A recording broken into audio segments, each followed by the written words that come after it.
विद्यार्थी मित्रांनो, मागच्या व्हिडिओमध्ये आपण अभ्यासलं what is mean by adaptation, अनुकूलन म्हणजे काय. चला तर मग सुरुवात करूया. अडॅप्टेशन इन प्लांट्स, वनस्पतींमधील अनुकूलन. Adaptation in plants is categorized on the basis of habitats of plants. Which are that categories? First one, adaptation in aquatic plants, जलीय वनस्पतींमधील अनुकूलन. Adaptation in desert plants, वाळवंटी प्रदेशातील वनस्पतींमधील अनुकूलन. Adaptation in plants of snowy region, हिम प्रदेशातील वनस्पतींमधील अनुकूलन. Adaptation in plants of forest region, जंगल प्रदेशातील वनस्पतींमधील अनुकूलन. ॲडॅप्टेशन इन ग्रासलँड प्लांट्स, गवताळ प्रदेशातील वनस्पतींमधील अनुकूलन.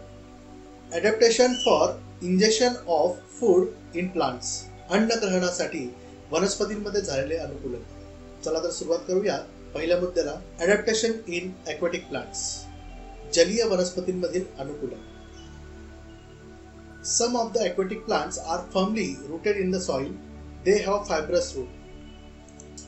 जलाशयामध्ये असणाऱ्या वनस्पतींपैकी काही वनस्पतींची मुळे तळातील मातीशी घट्ट रुजलेली असतात. Their stem was submerged while leaves and flowers float on the surface. या वनस्पतींची खोडे पाण्यात बुडालेली असतात तर पाने, फुले पाण्यावर तरंगत असतात. Some plants are entirely afloat. काही वनस्पती तर मुळांसहित पाण्यावर तरंगतात. For example, water hyacinth, जलपर्णी वनस्पती. Many aquatic plants are covered with waxy layer.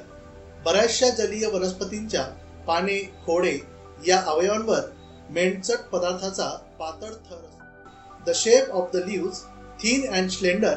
This helps them to withstand fast current of water. काही वनस्पतींची पाने अरुंद रिबीनसारखी पातळ असतात, त्यामुळे या वनस्पती पाण्याचा वेगवान प्रवाह सहन करू शकतात. Air spaces between stem and petiole are useful for floating in water. खोड व पानाचे देठ यामध्ये असलेल्या हवेच्या पोकळ्या वनस्पतींना पाण्यावर तरंगण्यासाठी उपयोगी पडतात. अशा प्रकारे आपल्याला जलीय वनस्पतींमध्ये अनुकूलन झालेले पाहायला मिळते. पुढचा मुद्दा आहे ॲडॅप्टेशन इन डेझर्ट प्लांट्स, वाळवंटी प्रदेशातील वनस्पतींमधील अनुकूलन. Desert plants are either leafless or leaves are modified into thorns. वाळवंटी वनस्पतींना पाने नसतात किंवा ती खूप बारीक सुईसारखी असतात किंवा त्यांचे काट्यांमध्ये रूपांतर झालेले असते. They lose very little water by evaporation. पानांच्या या रचनेमुळे त्यांच्या शरीरातील अगदी कमी पाणी वाफेच्या रूपात बाहेर टाकले जाते. The stem store water and food and is therefore fleshy. खोड हे पाणी व अन्न साठवून ठेवते, त्यामुळे ते मांसल बनते. The green stem perform photosynthesis in absence of leaves. पानांच्या अभावामुळे खोडांना प्रकाश संश्लेषण करावे लागते.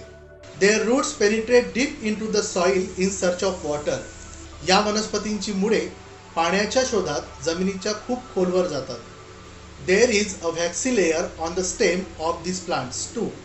या वनस्पतींच्या खोडावर देखील मेणचट पदार्थाचा जाड थर असतो. अशा प्रकारे वाळवंटी प्रदेशातील वनस्पतींमध्ये सुद्धा आपल्याला अनुकूलन झालेले पाहायला मिळते. पुढचा मुद्दा आहे adaptation in snowy region plants, हिम प्रदेशातील वनस्पतींमधील अनुकूलन. A plants of snowy region mainly include plant like deodar and pine. हिम प्रदेशातील वनस्पतींमध्ये प्रामुख्याने देवदार, पाईन अशा सूचीपर्णी वृक्षांचा समावेश होतो. Due to the sloping branches, these trees are conical in shape. यांच्या फांद्यांची रचना उतरती असल्या कारणामुळे यांचा आकार शंकूसारखा पाहायला मिळतो. In the heavy snowfall and extreme cold, this shape prevents snow from accumulating on the tree. या प्रदेशांमध्ये खूप हिमवृष्टी होते, तसेच थंडीही खूप असते.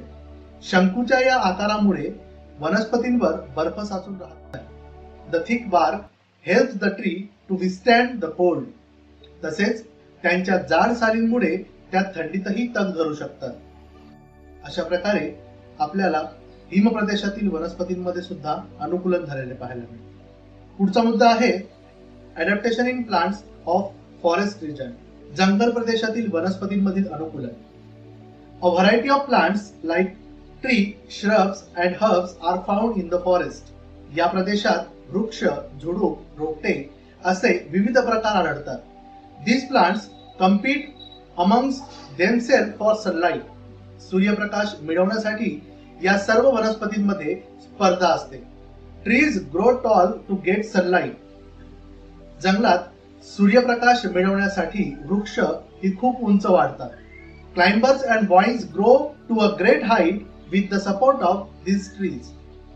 या उंच वाढणाऱ्या वनस्पतींच्या आधाराने वेलीही उंच वाढतात. The spring-like tendrils on the stem of some climbers is an example of adaptation. काही वेलींच्या खोडांवर असणारे तणाव म्हणजे खोडांचे अनुकूलनच होय. अशा प्रकारे जंगलातील वनस्पतींमध्ये सुद्धा आपल्याला अनुकूलन झालेले पाहायला मिळते. पुढचा मुद्दा आहे ॲडॅप्टेशन इन ग्रासलँड प्लांट्स. गवताळ प्रदेशातील वनस्पतींमध्ये झालेले अनुकूलन.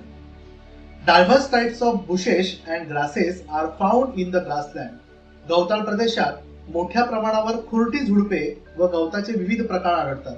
Fibrous root of grasses prevent the soil erosion.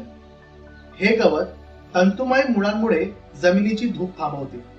Grasses in the equatorial region are very tall. विषुववृत्तीय प्रदेशात आढळणारे गवत खूप उंच असते. Animal like tiger, elephants and deer can remain hidden in these grasses. त्यामध्ये वाघ, सिंह, हत्ती, हरिण असे प्राणी लपून राहू शकतात.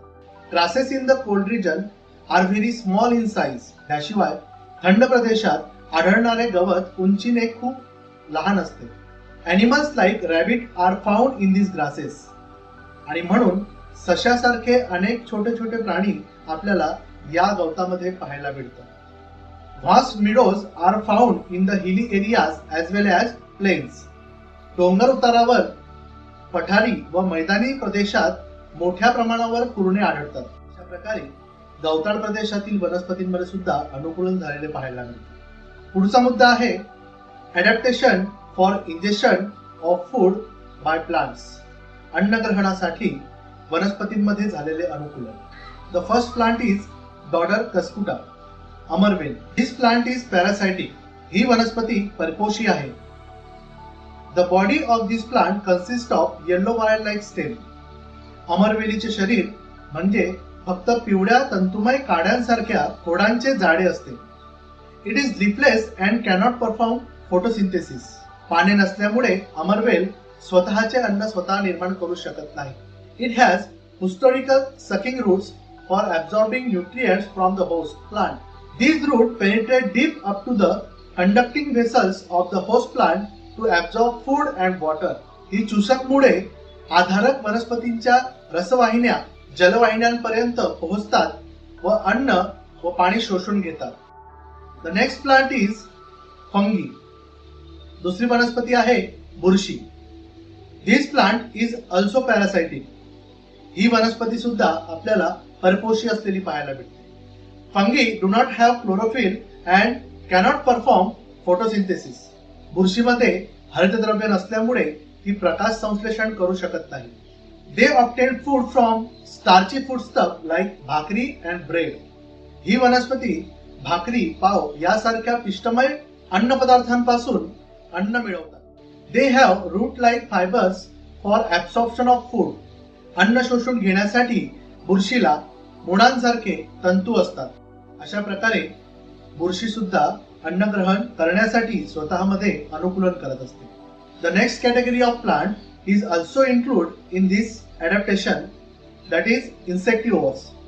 वनस्पतींची दुसरी प्रजाती म्हणजे कीटकभक्षी वनस्पती. या वनस्पतींमध्ये सुद्धा अन्नग्रहणासाठी अनुकूलन झालेले पाहायला मिळते. Plants need nitrogen, phosphorus and potassium for the growth. वनस्पतींच्या वाढीसाठी नायट्रोजन, फॉस्फरस व पोटॅशियम या घटकांची आवश्यकता असते. Plants that grow in a soil which is deficient in nitrogen are fulfill their need by consuming insects. ज्या जमिनीत नायट्रोजनची कमतरता असते अशा ठिकाणी वाढणाऱ्या काही वनस्पती कीटकभक्षी असतात आणि ते कीटकांचे भक्ष्य करतात. Adaptation are seen in these plants which are served to attract insects and hold them captive. अशा वनस्पतींमध्ये कीटकांना आकर्षित करण्यासाठी व ते पकडून ठेवण्यासाठी पाने किंवा फुलांमध्ये अनुकूलन झालेले असते.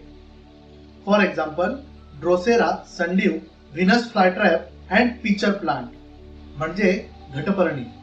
अशा प्रकारे वनस्पतींमध्ये सुद्धा आपल्याला अनुकूलन झालेले पाहायला मिळते.